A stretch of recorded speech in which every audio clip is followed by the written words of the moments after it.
Hi there, I'm Blackbright, and ordinarily I would wait until I feel beautiful and I'm in a good mood and I'm upbeat. But today, all this week I haven't been feeling very well, so I'm a bit under the weather, suffering from conjunctivitis in my eyes, so I couldn't put on any eye makeup. But you know something, some things you just have to forget about the way you look and stick to the point that you want to talk about. And of course it's got to be R. Kelly.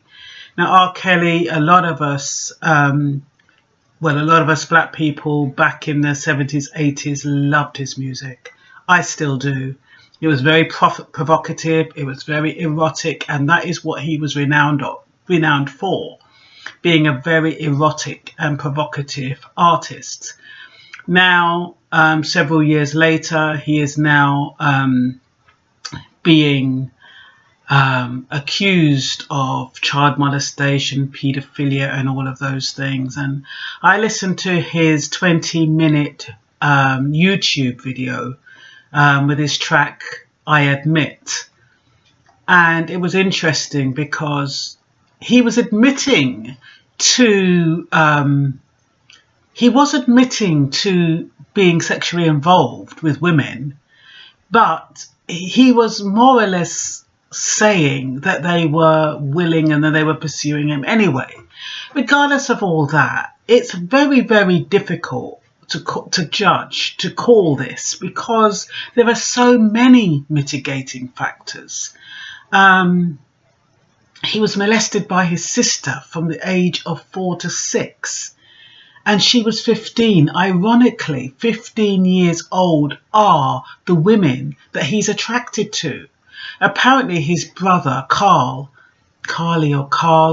he was traumatized by the sexual abuse by his sister. But it seems that R. Kelly, actually enjoyed it, according to a videotape I watched with Tasha today.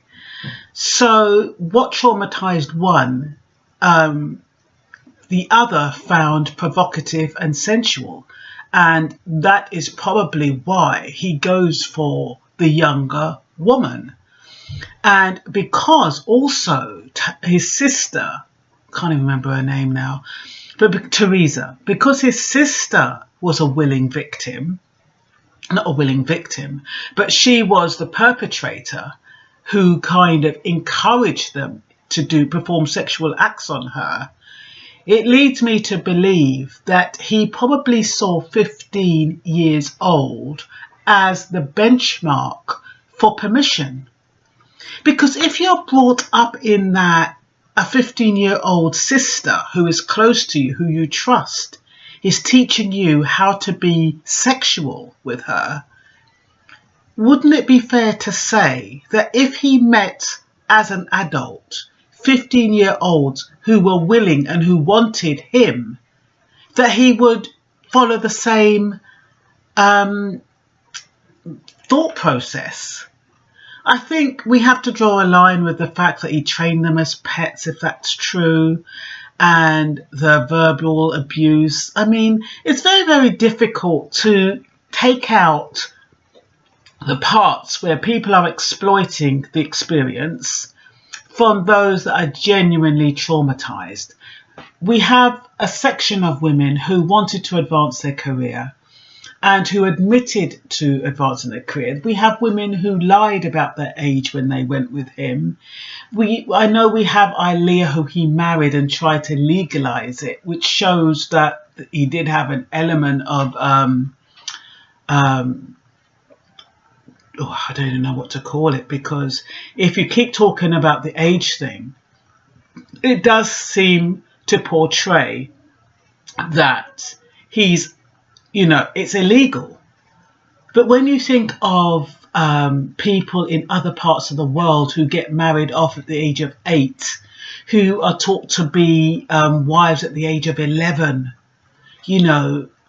if you put it into context, don't get me wrong, I am not by any stretch of the imagination endorsing R. Kelly's behaviour. I tend to try to look at both sides. That's what I try to do. So I'm not saying he's right or he's wrong. All I'm saying is that there are mitigating factors as to why he probably behaved in the way he did. If any of you haven't seen the interview with Tasha, interviewing his brother, I strongly advise you to watch that. It's very, very moving. It brought me to tears, actually. The brother is a totally different person to R. Kelly. He's more, I would imagine he's the good guy. He comes over as very, not self-righteous, but looks very forgiving. He tries to do good. Very influenced by his mother's teaching. Didn't tell anyone what was going on. As a result, he seems a bit peeved that R. Kelly has exploited the sexual abuse through his music. I mean, like I said, mentioned in previous tapes, I was sexually abused as a teenager. I got rid of my, writing poetry, painting. That was my therapy. Similarly, R. Kelly using music could have been his therapy, and that's how he got through it. It's a hard one to call, this one, because what pees me off though is that it's a lot of his brothers and sisters who are condemning him. If it was a white woman he had abused, you'd have all the white press killing him. But oh no, they're not doing that. They're leaving him to the wolves. They're leaving him to his own people to crucify him. And I don't think that's right. If he's guilty, let him be tried in the proper way by the judges or whoever. Don't let the judges and everybody put him off, get him off, and then throw him to the wolves and let the black people deal with him, who are much more hostile, who are less, for some reason, they're less tolerant and less understanding. And yet so many of us as black women, black young women, were abused by men older than ourselves who were members of our family. I bet you there's like hundreds of 15-year-olds and 14-year-olds who have been abused by members of the family or people who are older. But when do they come out? They come out when somebody's rich involved, when somebody's got money. Other than that, they deal with it. They get through it.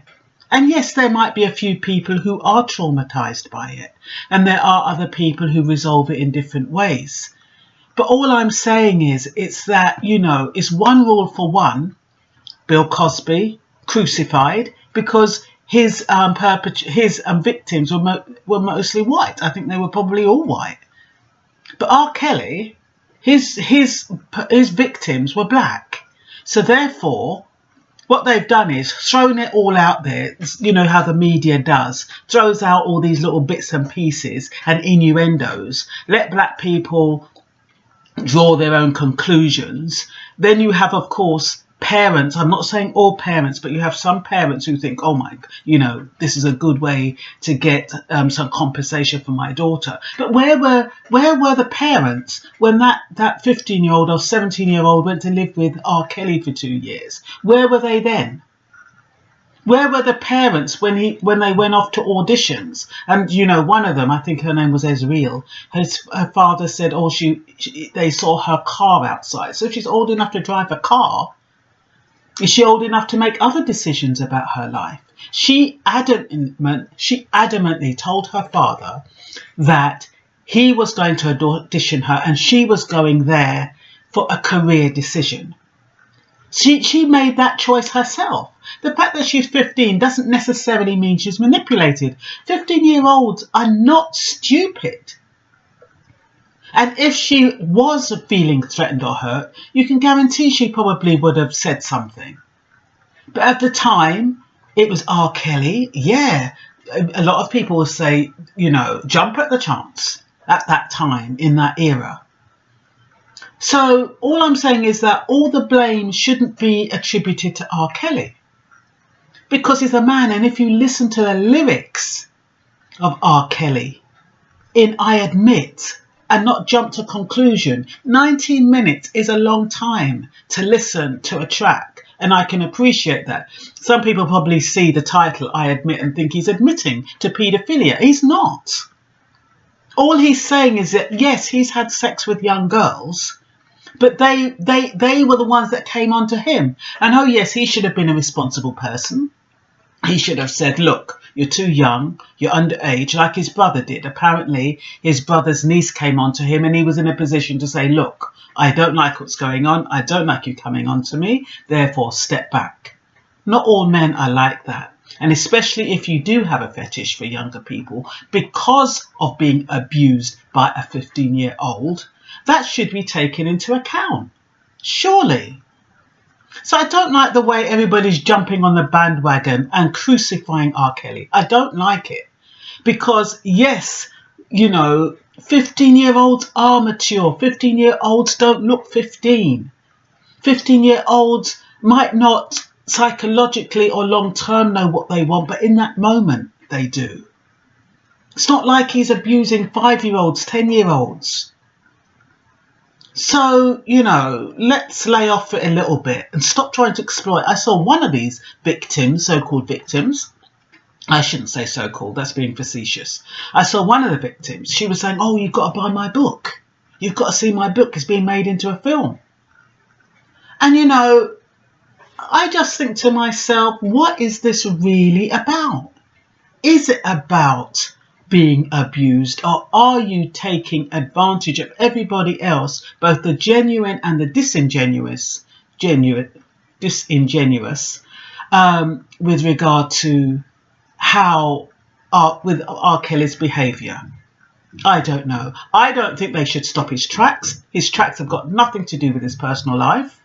And all these people who were once his friends and who thought he was great enough to sing with, all of a sudden think, oh, I don't want to be associated with him because A, B, C, D and E.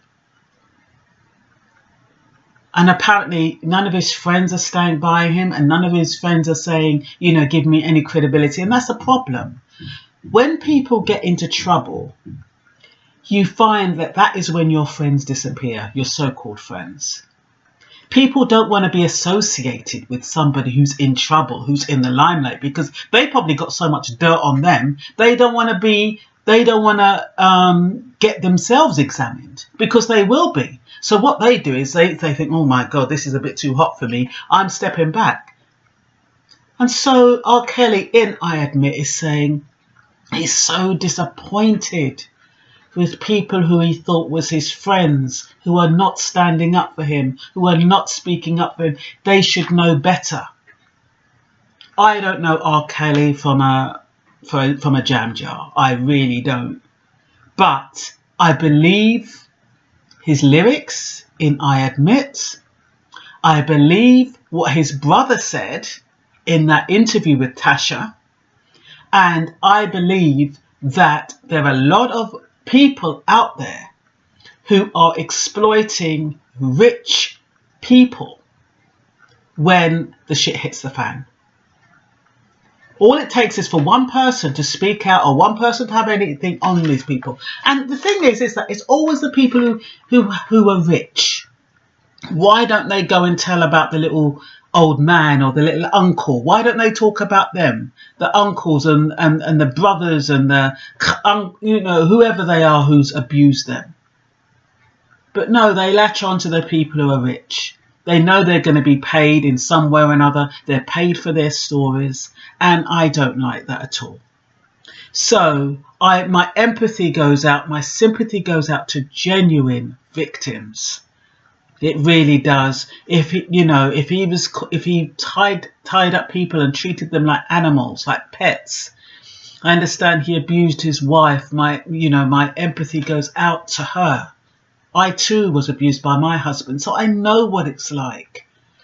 It hasn't traumatized me to the extent that now, all these years later, when I talk about it, I'm drawn to tears. But there again, we don't know the extent of the mental torture or how weak or what kind of background these women have, because that has a lot to do with it, how they deal with this situation.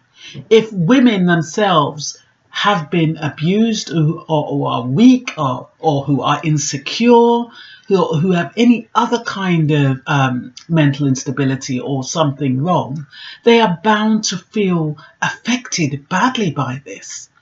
And then you'll have people who are a little bit stronger, like me, who can take it on the chin and say, okay, tomorrow's another day. Judgment is mine, saith the Lord, which is what I always say. And I move on.